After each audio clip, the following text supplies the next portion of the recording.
dati nalipatak mga pasalmatan di teachers gaya iti Tukip Integrated School, di teachers iti Central, iti Villa Viciosa, at yaman kami iti ngayon anis yung umay ng pangawag iti namin. Kaya mga kabarangay, mga barangay nila niya, tinagkurkurangan ni nga kapagsa. Nagyaman dito, pagkakawanin na kami kumadispensahan, na kami sa kutinong daw dispensahan. Ang tayong mga perfecto, nagdaman tinig sa usawang niya, siya at puno, magpakawanan niyo pada kami nga kapagsad.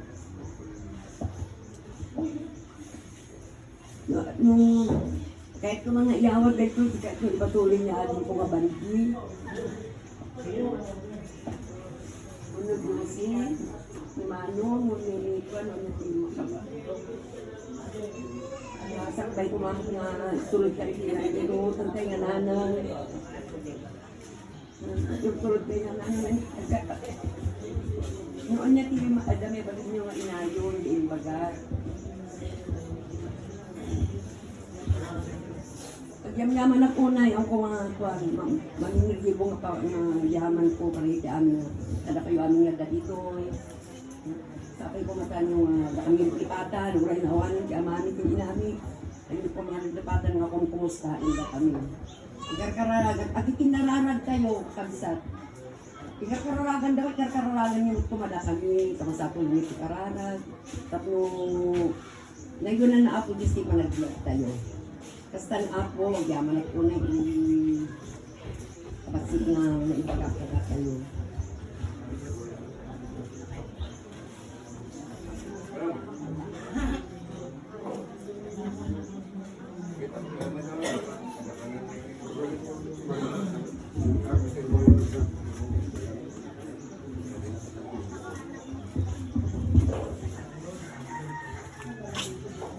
Ako po ay labis na nagpapasalamat sa Diyos, sa ating pinakamamahal na Jesus. Hindi man po karapat-dapat na mapagsalita sa inyo. Kaya talagang kung hindi ko po nakilala, mahal po inyo, wala po ako dito.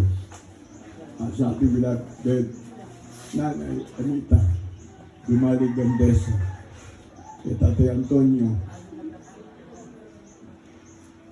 Ito po ay hindi ko magbiro para sa amin. Ang buong akala ko po ay talagang sa buhay ng tao, meron limitasyon tayo. Imagine mga minamahal, si Nanay Anita, namatay po ng August 10. Yung aking mother, ilibing po namin sa Lunes. Parehos po sila, August 10. Parang nag-usap sila. At yung oras, alas 10:30 ng umaga. Parehas ng oras. At hindi ko rin po gusto katakalain na pareho silang sa St. Peter. Kaya sa buong pamilya, Dumalig, Gandesa, sa ating po mga opisyales, dito po sa Villa Viciosa, sa Barangay Tukib, sa aking mga mahal sa buhay, sa mga latuin ng Suita, sa mga pamangkin, sa mga apo. Ako pinagbabasalamat sa ating pinakamamahal na Jesus. Na ang Diyos na nagmamahal sa atin, gantihan po natin ang pagmamahal. Kung tayo po iningatan at pinaproteksyon ng mahal na Panginoon, gantihan po natin ang paglilingkod sa ating pinakamamahal na Jesus. Sa ating pong Tatay Napoleon, God bless you po. Lahat po tayo dito. Pagpalain ang ating pinakamamahal na Jesus. Kaya pagkatapos po nito, namayatin si Nanay Anita, babiyahe po kami papuntang Novaliches, Quezon City. Ang maabutan ko na lang last night po ng aking malay na Sunday. Tapos iatid na po namin siya sa Holy Cross sa Novaliches. Kaya sa ating mga nandito, ingatan tayo lahat ng ating mahal na Panginoon sa iba't ibang barangay, sa iba't ibang lugar. At kami man din po sa aming pagbiyahe. Mahal tayo ng ating mahal na Panginoon. Ako po yung makapag-offer sa inyo ng prayer. Lahat ng narito. Pagpalain din ang ating pinakamamahal na Jesus. Opo, pinakamamahal na Panginoon Jesus. Maraming pong salamat, mahal na Panginoon, sa pamilya Dumalig at Gandensa, sa lahat po ng mga kaibigan, kakilala at kapitbahay, sa lahat po na nandito na nag-isa, magmula po ng nakasama niya ang aming po bilabid na ni Anita, at sa mga barangay official, mahal na Panginoon, maging sa aming mayor, vice mayor, sa lahat na po ng mga narito, mula sa maliit na bata hanggang sa pinakamatanda, mahal na Panginoon. Pagpalain mo po kami, ingatan mo kami, mahal na Panginoon. Kung naabot ni Nanay Anita ang 90 years old, sa kanyang edad, 92, at ang aking mahal na ina, 95. Mahal na Panginoon, ang aking pagsusumamo, ang aming buhay, ikaw ang may alam, ikaw ang may hawak.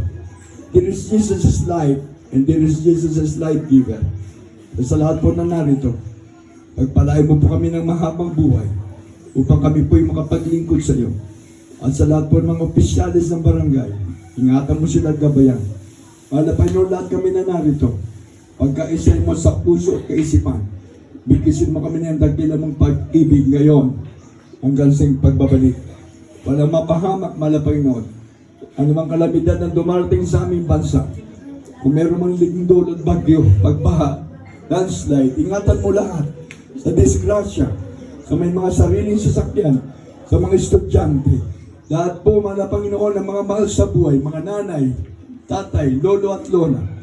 Ingatan mo mga dalaga at binata, mula sa batang maliit hanggang sa pinakamatanda. Pagpalain mo kami lahat.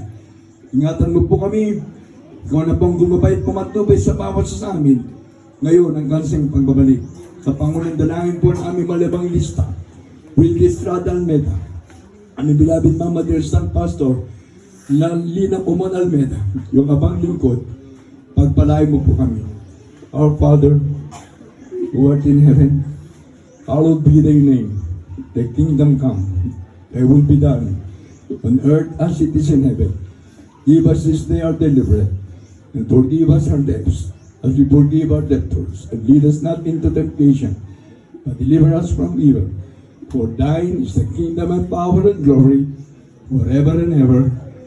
Amen. Lahat po tayo magsabing Amen. Here is Jesus, loves us and bless us. Maraming salamat po muli sa ating pagtitipon na ito. Nanay Anita, we miss you so much and I love you so much bilang ako sa pamilya Gandes. God bless you po sa ating mga bilang barangay official. Sa lahat na po ng mga narito. Amen.